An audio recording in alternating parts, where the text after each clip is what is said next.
Hello students, हमारी आज की क्लास स्टार्ट होगी। What happens to an acid और base in water solution.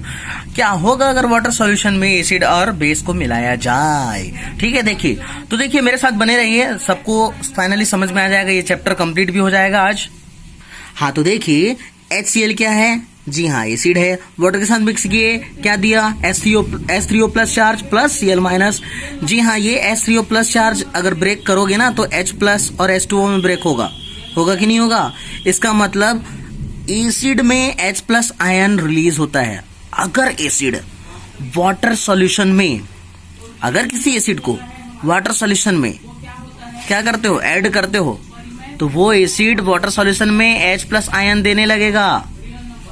But अगर वहां पे बेस होगा वाटर सॉल्यूशन के साथ, तो किसी भी बेस को वाटर सॉल्यूशन के साथ देखोगे तो आपको OH माइनस आयन मिलेगा। याद रखना, जैसे NaOH में क्या है, NaOH में वाटर के साथ क्या दिया, देखो OH माइनस आयन। तो एसिड हमको H प्लस आयन देता है वाटर सॉल्यूशन के साथ, और बेस OH माइनस आयन देने लगता है। ठीक है, अभी देखिए हाउ स्ट्रॉन्ग आर एसिड और बेस सॉल्यूशन। तो स्ट्रॉन्ग एसिड और स्ट्रॉन्ग बेस से मतलब क्या है, जितना ज्यादा H प्लस आयन का कंसंट्रेशन बढ़ते जाएगा उतना ज्यादा एसिड स्ट्रॉन्ग होगा। जितना ज्यादा OH माइनस आयन का कंसंट्रेशन बढ़ता जाएगा उतना ज्यादा बेस स्ट्रॉन्ग होता जाएगा। देखिए उसको यहाँ पे डिफाइन किया है, एसिड नेचर इंक्रीजिंग मतलब H plus ion. Left side में देखो क्या लिखा है, increase in H plus ion concentration. अगर H plus ion concentration increase हुआ तो एसिडिक नेचर इंक्रीज होगा। Decrease in H plus ion concentration, अगर H plus ion concentration decrease हुआ, राइट साइड में देखो तो क्या हो रहा है, बेसिक नेचर इंक्रीज होगा। ऑब्वियसली यार, अगर H प्लस आयन का कंसंट्रेशन डिक्रीज होगा तो OH माइनस आयन का कंसंट्रेशन बढ़ेगा ना। तो वही तो लिखा है इसमें, H प्लस आयन का कंसंट्रेशन बढ़ा तो स्ट्रॉन्ग एसिड, और H प्लस आयन का कंसंट्रेशन डिक्रीज हुआ तो weak acid. But OH minus ion का कंसंट्रेशन बढ़ गया तो स्ट्रॉन्ग बेस। ठीक है ना। यहां पे आप लोगों को दिख रहा होगा सेंटर पे 7, ये 7 न्यूट्रल पॉइंट शो कर रहा है। क्यों? क्योंकि देखो ये एक pH स्केल है, ये एक pH स्केल है, 0 से 14 तक वेरी कर रहा है। 0 साइड में देखो 0 से 7 तक एसिड है और 7 to 14 तक बेस नेचर को शो करता है, और 7 में न्यूट्रल, ना तो एसिड ना ही बेस। ठीक है, variation of pH with the change in concentration of H plus and OH minus ions. pH of some common substances shown on a pH paper, colors are only a rough guide। ठीक है, देखो gastric juice, lemon juice, pure water, blood, milk of magnesia, sodium hydroxide solution, इन सब का अलग अलग pH value होता है। आप लोगों का होमवर्क रहेगा कि सबका pH वैल्यू कॉपी में नोट करके मेरे को उसका इमेज क्लिक करके सेंड करोगे। ठीक है, ये सब जरा ध्यान दीजिए, importance of pH in everyday life. हमारे एवरीडे लाइफ में हम देखेंगे pH का कितना इंपॉर्टेंस है और कहाँ कहाँ पे इसका इंपॉर्टेंस है। और plants and animals pH sensitive. ठीक है, तो बताओगे इसका आंसर मुझे इसको रीड करके। अब इसके आगे और देखिए, what is pH of the soil in your backyard.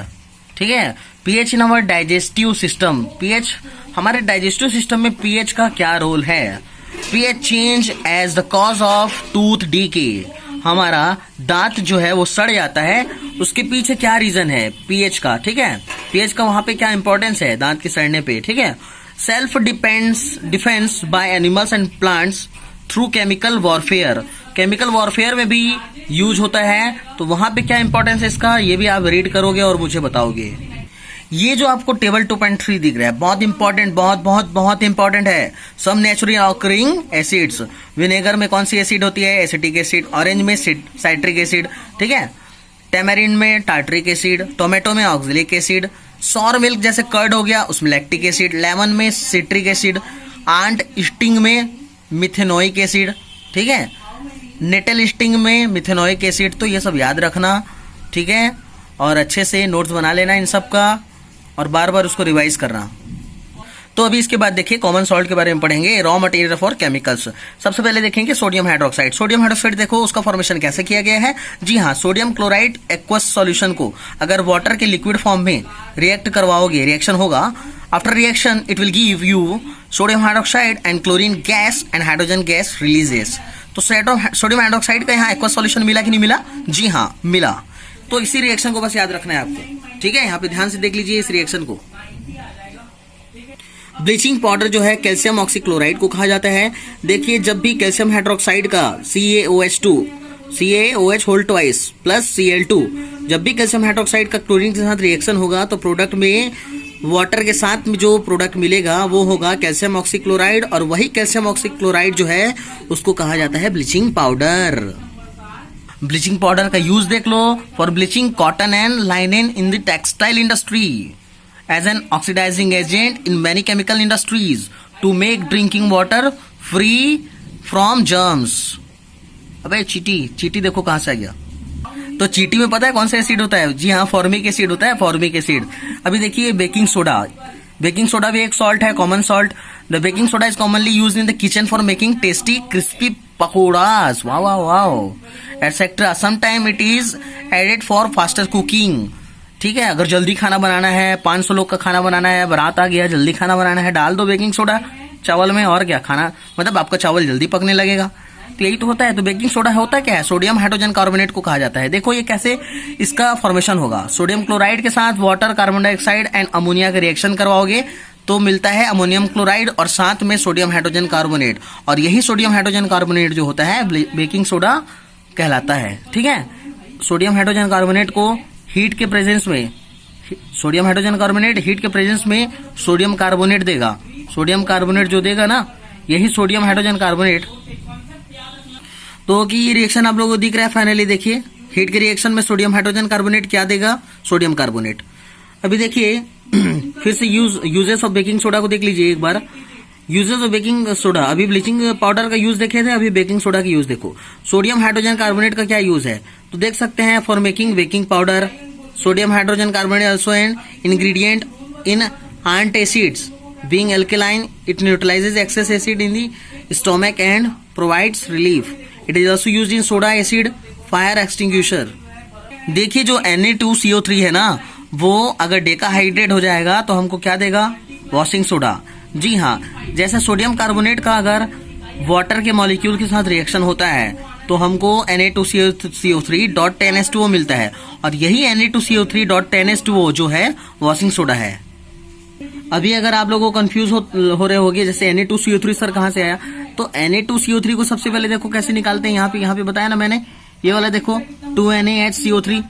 ठीक है, सोडियम हाइड्रोजन कार्बोनेट को हीट करके Na2CO3 का फॉर्मेशन किया जाता है, और फिर उसी Na2CO3 को वाटर के मॉलिक्यूल के साथ में क्या बनाया जाता है? यूज करके वॉशिंग सोडा बनाया जाता है। Uses of washing soda. Sodium carbonate washing soda is used in glass, soap and paper industries. It is used in manufacture of sodium compounds such as borax. Sodium carbonate can be used as a cleaning agent for domestic purpose. It is used for removing permanent hardness of water.